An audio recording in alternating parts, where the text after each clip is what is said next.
রাজধানী ঢাকা সহ সারা দেশে জেঁকে বসেছে শীত, সেই সঙ্গে যোগ হয়েছে হিম বাতাস ও কুয়াশা। বৃহস্পতিবার মধ্যরাত থেকে দেশের কোথাও কোথাও মাঝারি থেকে ঘন কুয়াশা পড়তে পারে বলে জানিয়েছে আবহাওয়া অফিস। এদিন সন্ধ্যা 6টা থেকে পরবর্তী 24 ঘন্টার পূর্বাভাসে এ তথ্য জানিয়েছে সংস্থাটি। এতে বলা হয়েছে, অস্থায়ীভাবে আংশিক মেঘলা আকাশ সহ সারা দেশের আবহাওয়া প্রধানত শুষ্ক থাকতে পারে। সারা দেশে রাতের এবং দিনের তাপমাত্রা সামান্য কমতে পারে।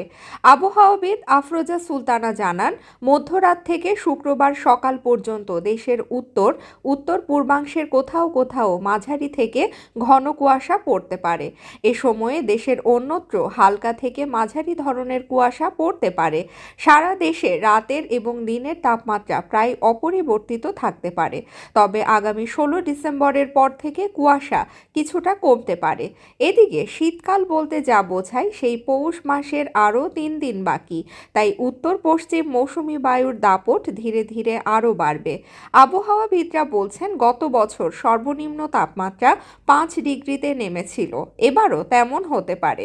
তবে শীতের তীব্রতা সর্বনিম্ন 4 ডিগ্রিতে নামার আভাস রয়েছে।